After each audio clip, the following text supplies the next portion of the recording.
Praise the lord. స్నేహితులారా, మీ అందరికీ యేసుక్రీస్తు వారి శ్రేష్టమైన నామములో వందనాలు తెలియజేస్తున్నాను. నిర్గమాకాండము 3వ అధ్యాయము 8వ వచనంలో ఇశ్రాయేలీలు దేవునికి మొరపెట్టారు.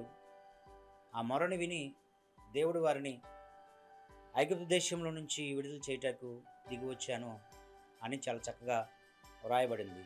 ఆ పైన వారిని ఏ దేశానికి నడిపిస్తాడో చాలా చక్కగా రాయబడింది. పాలు తేనెలు ప్రవహించు దేశమట. నిజమే, పాలు తేనెలు ప్రవహించు దేశము అనగా ఇక్కడ మనము నేర్చుకోవాల్సిన అంశం ఏమిటి అంటే, పాలు తేనెలు ప్రవహించు దేశము. పాలు అంటే పాల సముద్రము, తేనె సముద్రము ఉండిద్దని కాదు, కానీ ఎక్కడైతే సువాసన భరితమైన పువ్వులతో కూడిన వృక్షాలు, చెట్లు ఉంటాయో, ఎక్కడైతే సమృద్ధికరమైన వృక్ష సంపద ఉంటుందో ఆ ప్రాంతంలో ఈ యొక్క తేనె సమృద్ధిగా దొరుకుతుంది. అంత మాత్రమే కాదు, వృక్ష సంపద సమృద్ధిగా ఉన్న ప్రాంతంలో వర్షాలు సకాలంలో పడతాయి, సమృద్ధిగా పడతాయి. ఈ యొక్క వర్షాలు సకాలంలో సమృద్ధిగా కురిసినప్పుడు ఆ ప్రాంతం అంతా కూడా సస్యశ్యామలముగా అది అభివృద్ధి చెందుతుంది.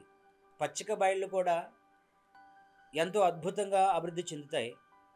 పచ్చిక బయళ్ళు సమృద్ధిగా ఉన్న చోట పశు సంపద అద్భుతంగా అభివృద్ధి చెందుతుంది.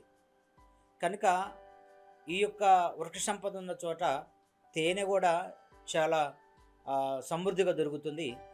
వర్షాభావం ఎక్కువగా ఉంటుంది.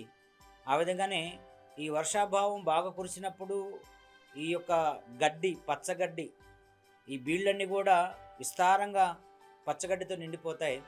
అక్కడ పశు సంపద చాలా సమృద్ధిగా అభివృద్ధి చెందుతుంది. ఎక్కడైతే పశు సంపద సమృద్ధిగా అభివృద్ధి చెందుతుందో అక్కడ జనులు కూడా చాలా సమృద్ధిగా ఉంటారు.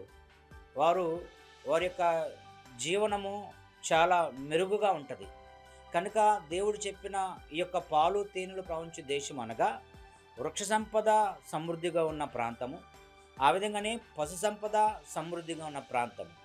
కనుక ఈ రెండు ఉన్న ప్రాంతాలు ఒకే చోట ఉన్న ప్రాంతము అద్భుతముగా మరి అది సమృద్ధిగా మనకి కనిపిస్తూ ఉంది. కనుక ఇశ్రాయేలీలు మొరపెట్టినప్పుడు దేవుడు వారి కొరకు నాయకుడిని తీసుకొచ్చి, మోషే అనే నాయకుడిని వారికి ఇచ్చి, ఆయన ద్వారా ఇశ్రాయేలీలను ఐగుప్తు యొక్క బానిసత్వం నుంచి బయటకు తీసుకొచ్చాడు. ఈ ఐగుప్తు బానిసత్వం నుంచి బయటకు వచ్చిన తర్వాత వారు 40 సంవత్సరాలు అరణ్యంలో ప్రయాణం చేస్తూ కానాను వైపు కదిలారు. ఈ 40 సంవత్సరాలు కూడా వారు ఈ యొక్క అడవి ప్రయాణంలో ఆహారము, నీరు కూడా దేవుడే వారికి సమృద్ధిగా ఇచ్చాడు. అనేకమైన యుద్ధాలు వారు ఎదుర్కొనినను దేవుని సహాయంతో యుద్ధాలు గెలిచారు. కనుక ప్రజల బిడ్డలారా, ఎవరైతే నిజముగా దేవునికి మొర పెడతారో వారి మొర దేవుడు ఆలకిస్తాడు. ఆలకించి వారిని విడుదల చెందిస్తాడు. విడుదల పొందుకున్న వీరు ఎవరైతే దేవునికి లోబడి ఉంటారో వారిని దేవుడు సమృద్ధికరమైన ఆ యొక్క స్థలాల వైపు లేదా సమృద్ధికరమైన పరిస్థితుల వైపు దేవుడు నడిపిస్తాడని ఈ ఉదాంతం బట్టి మనకు అర్థమవుతా ఉన్నది. కనుక దేవునికి నిజముగా మొర పెడితే నీ మొర దేవుడు ఆలకిస్తాడు. నీ మొర వింటాడు. నీ మొర విని నీ యొక్క సమస్యల నుంచి ఆయన విడుదల దయచేస్తాడు. నీ యొక్క ఇరుకు ఇబ్బందుల నుంచి ఆయన నిన్ను బయటకు తీసుకొస్తాడు. అయితే నువ్వు నిజంగా మొరపెడుతున్నావా అనేది చాలా ప్రాముఖ్యమైన ప్రశ్న. కనుక నిజముగా నువ్వు దేవునికి మొరపెట్టగలిగితే దేవుడు నిశ్చయముగా నీ యొక్క మొరను ఆలకించి ఆయన నీకు విడుదల దయచేసే దేవుడిగా ఉన్నాడు.